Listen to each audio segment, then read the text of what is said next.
आपल्यासोबत ओबीसी नेते लक्ष्मण हाके आहेत। लक्ष्मणजी, आता मनोज जरांगे पाटील जे काही बोलले तेही ऐकलं असेल तुम्ही, आणि हैदराबाद गॅझेट संदर्भातल्या GRला अंतरिम स्थगिती देण्यास मुंबई हायकोर्टाने नकार दिलाय। आपली प्रतिक्रिया?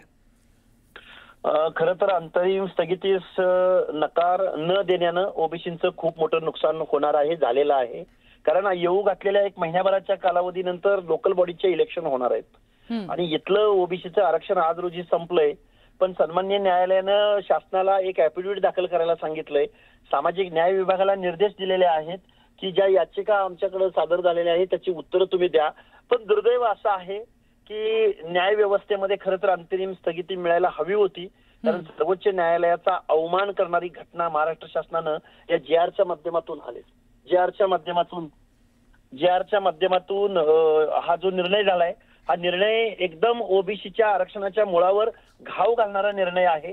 मी एक ओबीसी आंदोलक म्हणून मी न्यायालयाचा निर्णय मान्य करणारा एक कार्यकर्ता आहे, पण न्याय व्यवस्था जर नकार देत असेल तर मला वाटतंय ओबीसीचं आरक्षण आज रोजी संपवण्याचं खूप मोठं षडयंत्र या महाराष्ट्रामध्ये घडतंय, हे दुर्दैव आहे। लक्ष्मणजी, मुंबई हायकोर्टानं हा जो काही निकाल दिलाय या संदर्भानंतर आता तुमच्या ओबीसी समाजाची जी काही प्रतिक्रिया असणार आहे ती काय असणार आहे? प्रतिक्रिया काय, आम्ही शेवटी जनतेच्या दरबारात न्याय मागू। जनतेच्या दरबारात आम्ही हा न्याय मागू। खरं तर अंतरिम स्थगिती द्यायला काहीच हरकत नव्हती। अंतरिम स्थगिती न देण्यानं पंचायत राजमध्ये म्हणजे बघा, लोकल बॉडीज मध्ये, पंचायत राजमध्ये जर ओबीसीचा प्रतिनिधीच नसेल तर विकास कोणाचा होणार आहे? हा संविधानिक बेसिक तत्वांना हरताळ फासणारा खरं तर हा निकाल आहे। पण हा निकाल पूर्णतः दिलाय असं पण मी मानणार नाही। शासनाला ॲफिडेव्हिट द्यायला सांगितलेलं आहे, पण ते आता शासन कधी ॲफिडेव्हिट देणार आणि मग परत कधी सुनावण्या होणार? तोपर्यंत लोकल बॉडीचे इलेक्शन होत आहेत। माझी शासनाला विनंती आहे, लोकल बॉडीचे इलेक्शन 6 महिने वर्षभरासाठी परत पुढे टाकला। गेली 6-7 वर्ष तर तुम्ही निवडणुका घेतल्याच नाहीत ना। ओबीसीच्या सहभागाशिवाय तुम्ही लोकल बॉडीची संरचना कशी पूर्ण करणार?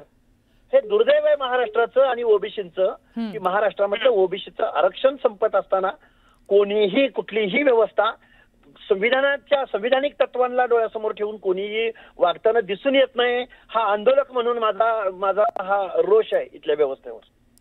बरोबर, पण ओबीसी समाज आणि नेत्यांना हा मोठा धक्का मानला जातोय। आणि आमचे प्रतिनिधी प्रशांत बाग सर सुद्धा आमच्यासोबत जोडले गेलेले आहेत, ते तुम्हाला काही प्रश्न विचारू इच्छित आहेत। तुम्ही आत्ता जो एक मुद्दा उपस्थित केला की ओबीसी समाजाला सुद्धा हा धक्का कोर्टाकडनं मानला जातोय, मला नाही वाटत की या सगळ्या विषयामध्ये जर का आजचं कोर्टाचं निरीक्षण केलं तर कोर्टाने 4 आठवड्यांची मुदत दिली आहे। म्हणजे स्थानिक स्वराज्य संस्था निवडणुका आधीच कोर्टाचा हा निकाल, अंतिम निकाल समोर येऊ शकतो। मग तुम्ही असा कसा विचार करू शकता की स्थानिक स्वराज्य संस्था निवडणुकीत ओबीसींना डावललं जातील? हे बघा, निवडणुकांचं शेड्यूल सुद्धा अगोदर न्यायालयानं सांगितलेलं आहे।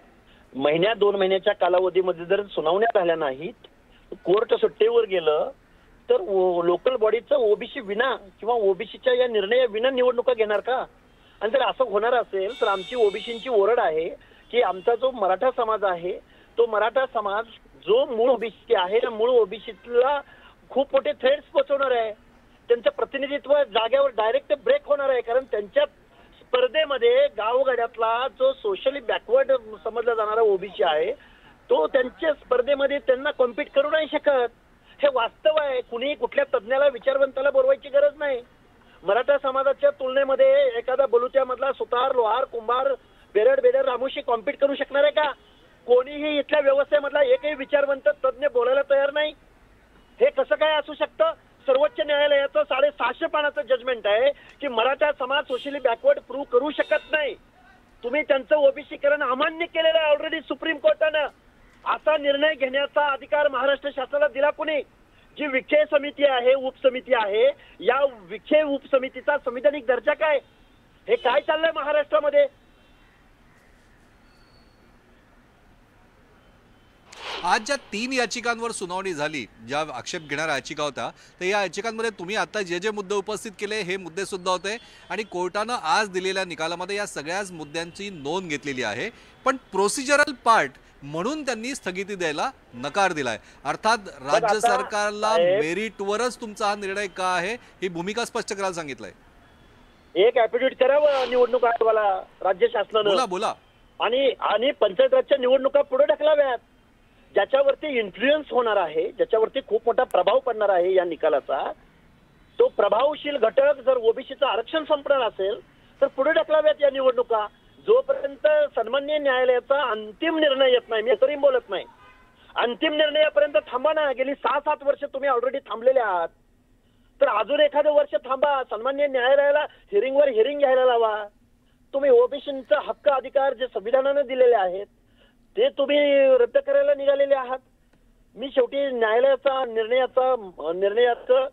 निर्णयाला मी विरोध करणारा माणूस नाही. मी कायदा सुव्यवस्था मानणारा माणूस आहे, न्याय मानणारा माणूस आहे. पण ओबीसीने जायचं कुणाकडं? शासन आमचं ऐकायला तयार नाही, इथला कुठला व्यवस्थेमधला कुठला घटक ऐकायला तयार नाही.